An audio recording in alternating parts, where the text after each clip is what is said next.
Did you know that some champions in League actually existed way before they were officially made playable years later? These champions include a daughter who was sacrificed to the Void, Lucian's dead wife, Yasuo's honorable brother, and the female Darkin mentioned in Varus' story, who we now know as Kai'Sa, Senna, Yone, and Neferi. These 4 secondary lore characters used to exist only in the community's dreams, but they eventually became real. And that's exactly why we're going to be checking out the next 5 lore characters Riot is likely to bring in as a playable champion over the coming years, some of whom might already be in development. What'd you say about my mama? Mammy's Set's mom. Let's start with the mother of one of the most popular top laners in the game, Set. Set's mom is a character who just straight up became famous in the League community. She first appeared in Set's biography, but also shows up in other places, like his voice lines. Mama always said I had her temper. You know, my mom's a Vestaya. That's the only reason I ain't stomped you yet. Hey, listen, my mama don't need to know about any of this, okay? There's also a summoner icon called Observing the Moon, which these days you can only get from Hextech chests, but was originally released in a 2024 event, although nobody really knows which one. She was also shown in the Lunar Revel skin line that dropped in 2022, and she even appeared alongside her son in his Exalted skin. Outside of the canon, there's also hundreds of fan arts out there. Some people might think that the character is pretty simple, but trust me, she's way more than that. Set's mom belongs to a Vestaya tribe that has traits of a Wolverine, the same animal known as a glutton. And a cool thing about Wolverines is that they're known for their extreme fearlessness and aggressiveness towards animals much bigger than themselves, like a pack of wolves or big bears. They just stare them down and fight, which is the energy of her tribe. One of the biggest things she had to deal with was the xenophobia from her own kind, from family to friends and even her neighbors, all because she fell in love with and got pregnant with a Noxian human. And yes, that guy you see in the background on your screen right now, that's Set's dad. He actually became a card called the Old Timer in Legends of Runeterra. Anyway, even though the people of Ionia are pretty peaceful, that doesn't mean they're free from questionable behaviors or attitudes. A lot of Vestaya, for example, have an aversion to mixing with humans. The result of that crossbreeding is seen as abominable and even profane. Set's mom was labeled all kinds of things for breaking that rule, and everyone turned their backs on her, driving her, her husband, and newborn baby out of their village. However, one day, when he went for the milk and never came back, Set's mom found herself alone, forced to raise a son under a whole wave of insults and even violence, all because the man she loved and chose over cultural norms and traditions had left her. And just like her mixed race son suffered, Set's mom was humiliated in a bunch of different ways. But unlike Set, who would eventually lose his patience and solve things with his fists, she, probably trying to avoid more trouble, just endured all of it. In Set's biography, it says that to survive, she worked long hours doing hard labor. It doesn't specify exactly what, but it was probably stuff like working in the fields or as a housemaid for some rich family. During this time, she made it clear that she didn't want her son fighting, and she definitely didn't want him ending up in the same fighting pits as his father. Most likely, she didn't want the boy exposed to the world of violence, and wanted him far, far away from everything that could remind him of the man that abandoned them. But we know that Set kinda didn't listen, even lying to his mom about his time in the pits. He brings money home and showers her with gifts, saying it all came from honest work, just to make her proud and let her stop working so hard. Now, I can't help but wonder what elements Riot would take to build Mammy into a champion if they turned her into a playable character, since they tend to revamp and present new angles on lore characters, with the most notable example being Senna. In the champion analysis feature, Riot used that same image to say that the Senna shown on Lucian's login screen, scared and trapped inside of Thresh's lantern, couldn't be the same person after 6 painful years of confinement. It would be pretty funny if Riot made Set's mom end up developing a secret double life that she hides from her son, just like he hides his stuff from her, something that forces her to fight or get involved in dangerous situations, for a kind of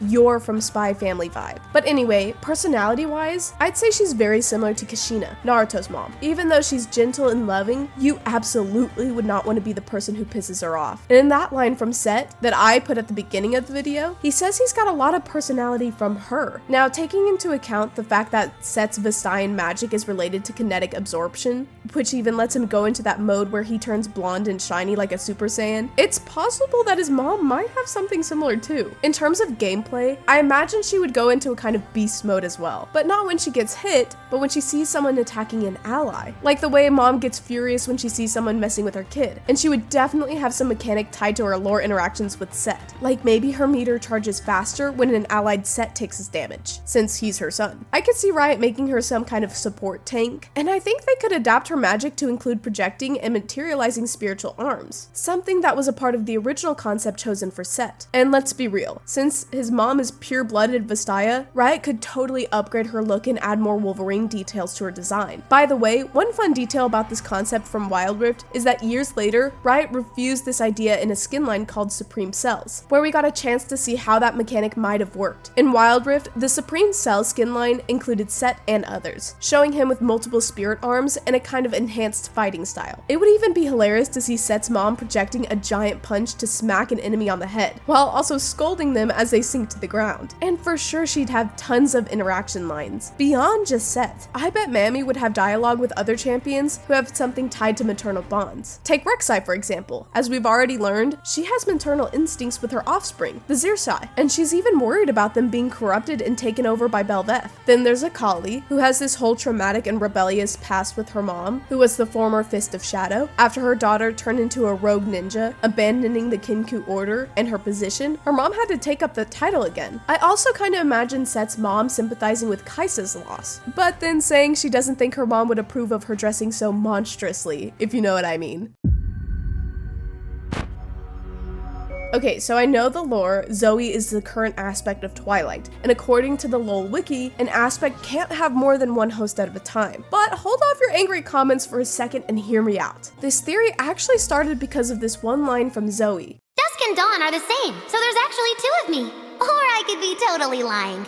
And many people started to associate it with the fact that in nature, there are three types of twilight. There are civil twilight, nautical twilight, and astronomical twilight. Now you could argue against this because Zoe's biography and the fact that the aspect was free without a host when it first encountered her, but wouldn't it be awesome if the aspect of Twilight had more than one host? I mean, the aspect of Twilight could still be a single entity, but could maybe manifest in two distinct yet substantial people. And as for Riot revealing this concept with the new aspect of Twilight, well, it wouldn't be that big of a deal. First off, we're dealing with the aspect of Twilight, which is the most enigmatic and cunning of them all. Second, it's Riot. They can rewrite whatever they want. In the end, their word is what matters. Arcane is there to prove that. And back to what I was saying before, the wiki mentions that when an aspect leaves a mortal body behind, the host ends up dying like the Jinchuriki from Naruto. But there's another factor that could contradict this aspect information, and it's also found right there on the wiki. More specifically, it's the part about Targon Prime. It says that the reason many chosen hosts disappear is because they go to Targon Prime, a city in the celestial plane made of gold and silver, where they join deceased aspects to form a kind of war council to deal with the void problem. And the deceased aspects mentioned aren't the celestial entities, but rather the old chosen vessels. Want proof? Kale's ultimate. In the description, it says that when a Kale or an ally becomes invulnerable, she summons the ancient aspects of justice to purify an area around her target with rain of holy swords.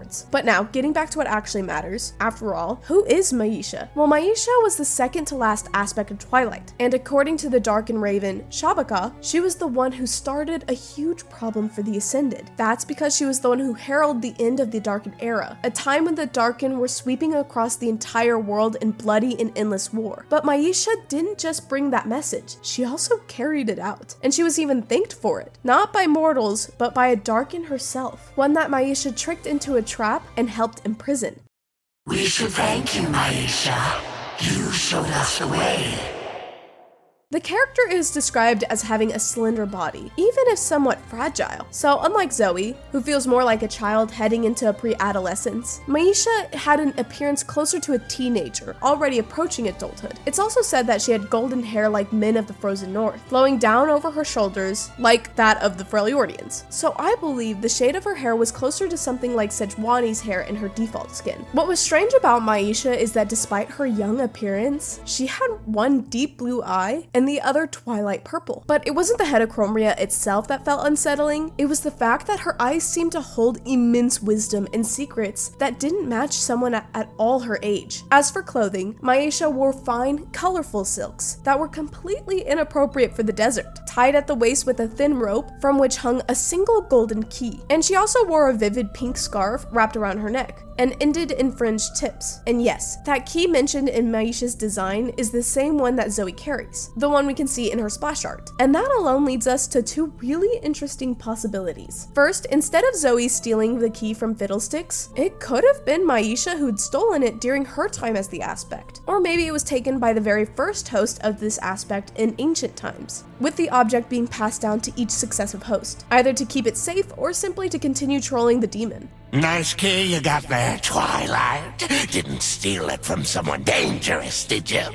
And I really want to emphasize this last option, because in Lissandra's biography, it said that her sister, Cyrelda, tried to claim the powers of the Celestial Realm, and ended up being punished by the first Twilight, with her voice taken away. Oh, and just to give you some context here, I honestly don't believe it was Zoe who stole the key from Fiddlesticks, at least not the post-rework Fiddlesticks, but the old one where the whole concept of primordial demons didn't even exist yet. Again, I know there was that reveal saying it was Zoe because of the Ask Riot from November 7th, 2017, but that was a long time ago. And later on, with the Aatrox update and the short story Twilight of the Gods, that ended up changing. Basically, it was a classic retcon, and that whole key Easter egg got folded into that change too. And honestly, I don't think they would have mentioned that key in Maisha's description for nothing. So I'll stick to my opinion that it was her, or even an older host of the Aspect of Twilight who ended up taking it. Either way, Maisha's debut was in the short story Twilight of the Gods, where we see that she had already been accompanying an ascended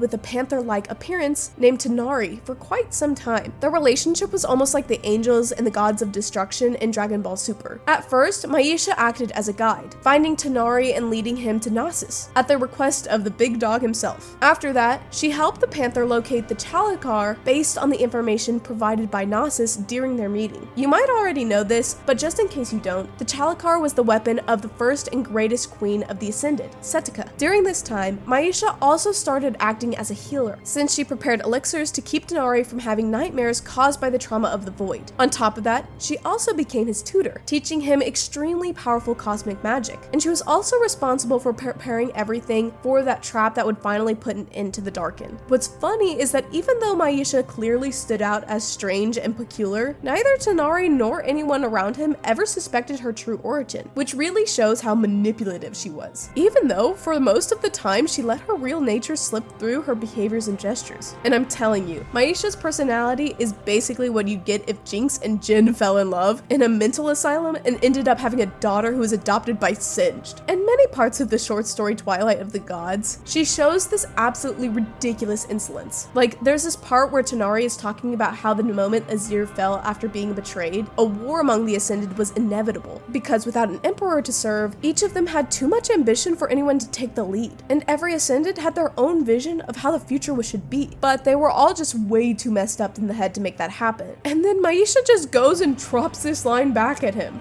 Then perhaps you are not so different from mortals after all. Tanari himself thought if he'd been having this conversation at any other time, he would have killed any human who compared a god to a mortal like that. But he knew she was right, so he shut up. And like, whole armies would crap their pants just from being stared down by an Ascended or being in their presence. And if you stared back, it was basically a death sentence, extremely painful. But for Maisha, it was like totally whatever. When Tanari got close to her, she didn't care at all. Tanari even says that sometimes he felt pity in her gaze, and other times just debilitating contempt. Now, the sadistic, psycho side of her really starts to show up before the Darkened meeting, when Tanari is way too worried about whether he's going to succeed in his mission to try to bring peace. Maisha then says something to comfort and encourage him. You are still a god warrior, Tanari. Remind them of what you once stood for, and you will win them over. But Tanari doesn't feel confident and asks what to do if his Darkened brothers wouldn't listen to him, and Maisha just responds with a smile. Simple. You kill them all. And that's literally what goes down later, when a darkened turtle named Zuan tries to take the Chalakar by force, and Tighnari leaves the weapon with Maisha so she can hold on to it. But right before the two Darkens start fighting each other, Maisha looks over at Tighnari and winks, making him feel like she was straight up enjoying the bloodbath that was about to start. Tighnari wins that violent duel thanks to the magic he learned from Maisha, but he ends up exhausted and badly wounded, with his ascension gradually fading in a really agonizing way, and he's lamenting that in the end he had to kill one of his own brothers, wishing it could have been different. Meanwhile, Maisha is standing there watching the whole scene, smiling and clapping with little squeals of joy. Yes! Yes! Later on, when Tighnari is already losing his ascended form, he uses the Chalakar to channel his vitality in huge amounts, kind of like how Kratos does in God of War 2, when Zeus tricks him with the Blade of Olympus and forces him to try to give up his divine powers. In Tighnari's case, that channeling let him cast Moonfalling, which is basically the same as Diana's ultimate. With that, he created a column of burning fire that went toward the Chalakar, was reflected, and ended up even stronger. That created lunar rays so intense it pierced the Darken's chest, drawing them in to be consumed by a lunar flame. The magical fire ate up the solar magic that had allowed them to ascend and destroyed them. Tighnari survives, but wakes up naked and even more alone than before. And he's also blind. He starts begging for help from his servants, while stretching out his hands in hope that one of them would help him. He coughs after hearing footsteps and someone approaching, saying he thought he'd become human again. You are!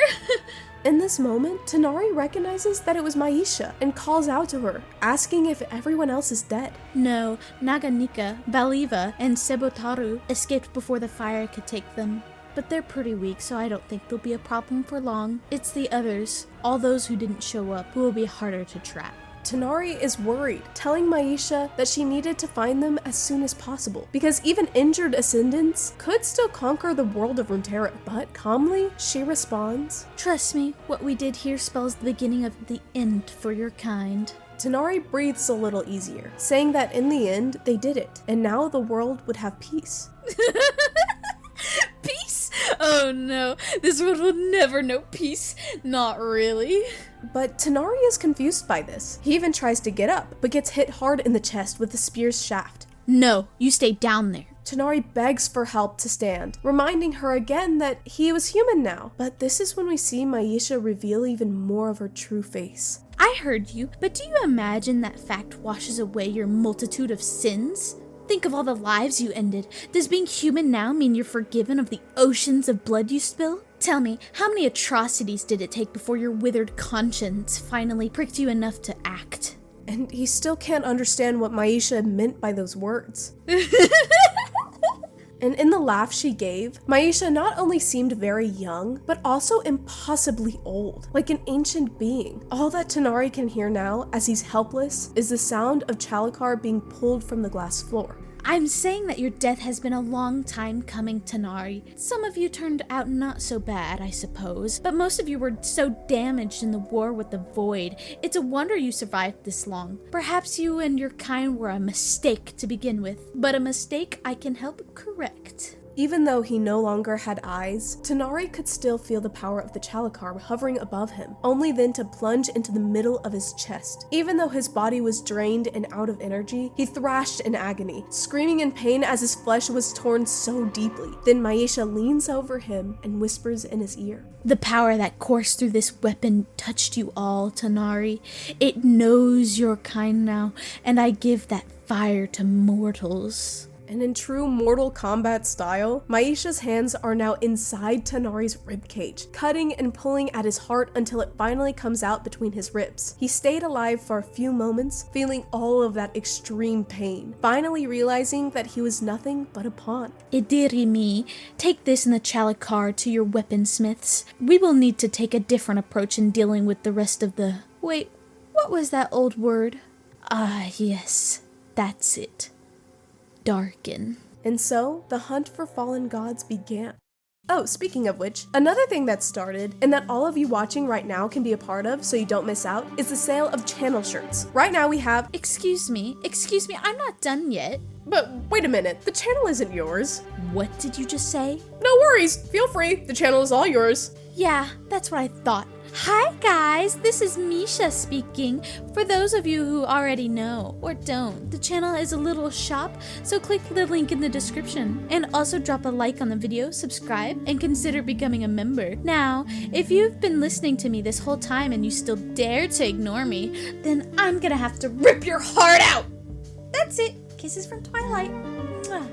Creepy. But anyway, about Maisha's gameplay, it's possible that just like Zoe, she might be a mage with mobility, and she's gonna dish out monstrous damage if she hits her combo. It's gonna be totally fun for the person playing her, but totally annoying for whoever's on the other side. Also, it's very likely that Riot will use Zoe's initial concepts, from when she was more of a teenager and an adult, and that she would even use mirrors to act like wormholes, those famous portals. Actually, you can see that even her attacks would involve that mechanic. You know how GP has to position the barrel to explode and hit his enemies? Maisha might end up doing something like Zoe in her concept phase, where she could place these mirror dimensions so her attack goes into one mirror and comes out of the other, letting her redirect it to catch the opponent from different angles. Going even further, imagine Maisha throwing a small meteor that passes through the mirror portals, and each time it goes through one of them, its speed and damage increase. And if we never see Maisha in League on PC, it's likely that Riot might introduce her to Legends of Runeterra to give it a boost. Maybe she could show up in some expansion revolving around events from the past, even though, to be fair, the game has been struggling for a few months now, especially after Riot basically cut around 90% of its budget. But hey, it's still a possibility. This character is also really important to the story, since he was the bearer of gauntlets that Ezreal and Kassadin used. Nezuk was said to be an ascended mage with colossal elemental magic and unbeatable arrogance. In fact, his arrogance was so great that he believed he could defeat the Void with a weapon of his own creation. After months of inhuman work, Nezuk revealed his weapon, the Monolith, which was basically a fortress of absolute titanic proportions. It's said that the Monolith was the size of an entire city, and it was piloted, kind of like a Megazord, by Nezuk and several other Ascended. And here's a really interesting detail. It's said that inside the Monolith, there were inhibitors that constantly released energy and lightning that was so hot that it turned the desert sand beneath the fortress into glass. This super weapon flew all the way to Acacia to fight the Void directly from where it had emerged. The battle lasted for weeks, and they say the clash was so intense that the sorcery used there could wipe out entire civilizations and continents. But eventually, the Monolith couldn't regenerate fast enough while being constantly bombarded by void energy. And before making one final push, with the Ascended already exhausted, Nezuk tried one last attack. But due to a critical mistake, the entire structure was hit head-on, and without mana to sustain its magic, the structure began to plummet to the earth. The mages who had powered it unable to stop its fall. Everything came crashing down and was swallowed by a gaping rift that opened wide, consuming the structure completely. What was left over of the tower exploded and turned into ruins. Nezuk was the only one who had survived the wreck, managing to barely escape with his life. Since then, he's been considered missing in the lore. But thanks to Kassadin's short story, Whom Does the Desert Know?, we learned that he killed another Ascended named Harak, and in a pretty cowardly way, though we aren't sure whether this came before or after his defeat.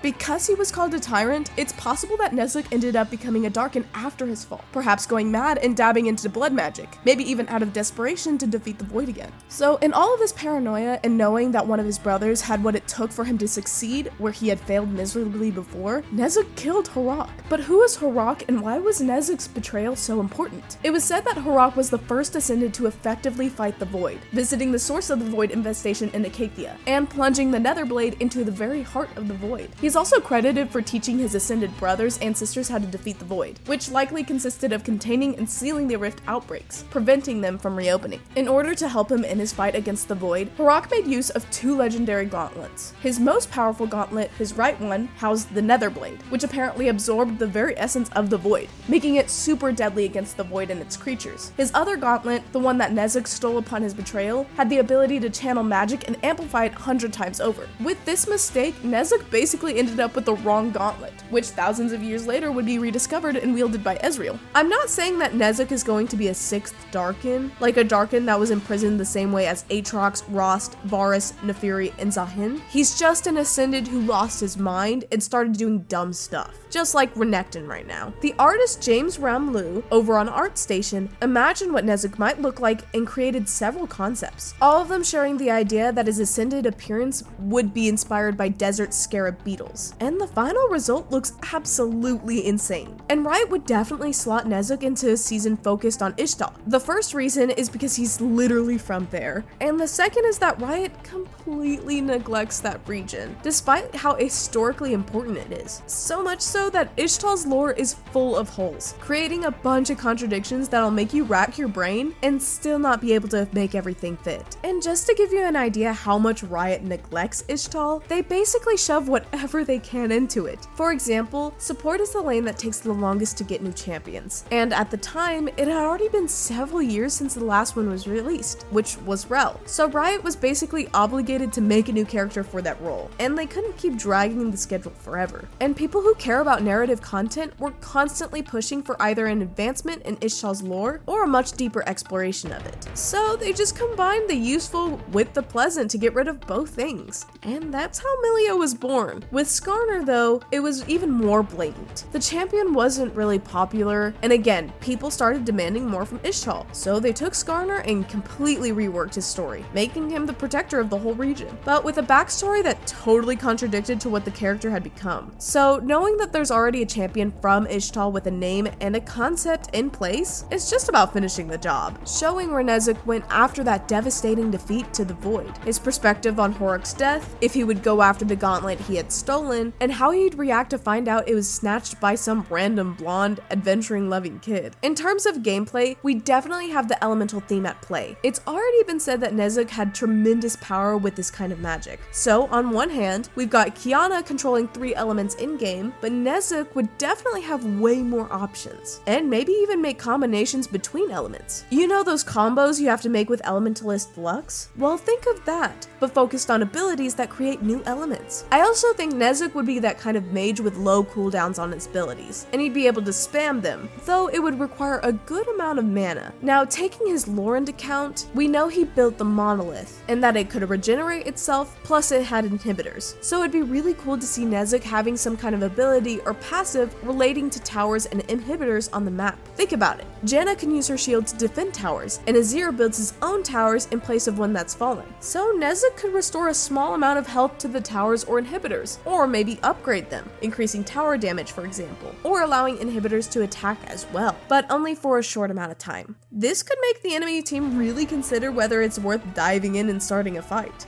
Another thing I think they could explore with Nezuk is the creation of elemental beings and summoning them on the map. The cancelled character Well Sortrius was supposed to be a water mage priest, and one of his abilities was to summon a sea elemental. With that in mind, I wouldn't doubt that Nezuk could raise different kinds of golems, but maybe each one having its own effect based on the elemental magic assigned to it. And considering that a big part of the community wanted a classic Ascended character, and were disappointed with the way Zahin turned out after taking Zin's body and face, it's high time that Riot listens to that request. That being said, as we all know, Riot tends to swing more human for their character designs, most likely to please their favorite server and make that money. But hey, we can all hope, right? Your eyes count to 10. They won't ever. What about the 10 Kings? Since Fiddlesticks got reworked and became a primordial demon, being the first of 10, we've been super curious to know what the other 9 are like. We know that the spirit from the Wind Brothers story, which Yone even references in his skin, asked the player during the Spiritual Bloom event if they've ever heard the poem of the 10 Kings. In Neela's biography, it said that the 10 brothers are fierce, and according to note that we found in Echo's Convergence, it's revealed that the 10 brothers, when they were together, unleashed a feast upon the world, and they might be trying to reunite for a second meal. We already know the identity of at least 2 of them, Fiddlesticks and Ashlash, but Riot has introduced 2 more. The third one to be introduced, or at least mentioned, is the primordial demon of pain. He was responsible for exterminating an entire clan of monster hunters who happened to find his village, forcing Setsuga, the last remaining member, to embark on a never-ending pursuit of revenge. But she could never find him, let alone capture him. She eliminated everyone in her path while hunting, not realizing she was becoming a vengeful monster. And even when her spirit died, she couldn't rest, becoming bound to an eternal hunt. We don't know if the primordial demon of pain is still in Ionia, but I think it's pretty likely, especially with the events in the first Noxian invasion of the Blessed Isles, and the second one that's about to happen. And just like Fiddlesticks is the primordial fear, with branches of feelings stemming from it, like nightmares and secrets, the same probably applies to pain. It's likely that Evelyn is tied to this figure, since she's the demon of anguish. Another branch tied to pain is revenge. Setsuga herself got lost and turned into a vengeful monster because of the pain she felt after that traumatic loss. It's kind of like Pain with his whole speech about the cycle of hatred and pain. There's also that theory that beyond the grief over his beloved owner, it was this demon's dark magic that made Shaco stop being a kind of doll and became corrupted. These days, Shaco takes pleasure in watching the pain he causes with his toys and deadly pranks. When it comes to appearance, if the pain demon really is still in Ionia, we would obviously see the character inspired by, or at least referencing, some kind of creature or supernatural being from Asian folklore. And even though this is basically impossible because of the censorship policies Riot follows, especially after being acquired by Tencent, and knowing that in China, their biggest server, this would cause problems, it would absolutely be insane if the Demon of Pain had a torturous look, like the Cenobites from Hellraiser franchise. And for those of you who don't know, the Cenobites are extra-dimensional, sadomasochistic entities that live in an extra-dimensional realm. They have a very demonic appearance, and don't really distinguish between pain and pleasure, which is exactly what their design represents. You might know them for their most popular member, Pinhead. As for gameplay, I think Riot would try to focus heavily on the idea of pain and introduce a new mechanic by reusing an old concept they abandoned in the past. This ties back to a cancelled champion called Tabu, the Voodoo Shaman. His Q ability was honestly pretty broken. The champion would create a link between either an ally or an enemy, and check this out. When it was used on an enemy, Tabu would share damage with them. Like if the enemy hit Tabu, 90% of the damage would be redirected to the enemy he was linked to. But if that enemy also took damage from Tabu's team while the link was active, then Tabu himself would suffer the same effect. Of course, this is a really hard ability to execute, no point denying or pretending otherwise. But if you stop to think about it, it's also very tactical. I wouldn't be surprised if Riot reworked this mechanic and included it as some part of the Primordial Demon of Pain's kit. Now let's move on to the Primordial Demon of Depression. Basically, he would be responsible for the curse that makes Amumu unable to die on the physical plane, even as his body keeps rotting away. This prevents him from returning to Vandal City, and also makes everything around him die if it comes into contact with him, leaving him trapped in an endless cycle of sadness that ends up acting as a self-sustaining food source. Everything we know about the Primordial Demon of Depression comes from the note we saw in Echo's Conversions game, where it said that this being is a completely repulsive figure. Being all shy and repulsive kind of makes me think that if he was ever released, then maybe we wouldn't even see him fully. Like maybe he would be hidden inside some kind of vessel from where he manifests his power. And since this is typed to depression, I think he could have some ability that affects the opponent, making them lose the will to attack minions or lane opponents, even if only for a moment. It would be sick if he came out with some kind of mechanic where he enters the enemy, kind of like Kane's ultimate, and while he remains linked to them, the enemy champion's movement would lose strength, speed, and other attributes. Now, considering all the negativity he carries, it's also possible that he could create zones that deal damage over time, like a gravitational field that gradually increases its pull. Maybe something closer to Hector, the Witch of Melancholy from Ray Zero. And it's possible that Riot already revealed this location of the Primordial Demon of Depression. Apparently, he would be from Shurima, but currently in Zon. which for those who don't know, used to be a port city of the Shuriman Empire. Based on his uncle's theory in the short story, The Explorer's Journey, Ezreal figures this out and finds the crypt of the Resplendent Ones. During his adventure in the crypt, he comes across a relic that once belonged to a guy named Karadkin. He was basically the Shuriman Empire's personal John Constantine, performing all kinds of spirit exorcisms, and apparently he liked sealing problematic entities inside inanimate objects, so he could later use them for his own dark purposes. It would make perfect sense for the primordial demon of depression to be sealed inside some kind of artifact or structure, and still be there inside that crypt, even if it ended up submerged after Ezreal went adventuring through the place. And there are a few things I need to point out here just to avoid some comments I can feel coming my way. That demonic compendium that was recovered from the ruins of Phalor shows on the left side Fiddlestick's key, revealing that there is some kind of inscription carved into its structure, but nobody really knows if that's an ancient Noxian language, a demonic script, or maybe the Ocnan language. Either way, the wiki states that Fiddlesticks, unlike the other brothers, does not possess a crown. But if you look closely at all the keys grouped together on the left side, they kind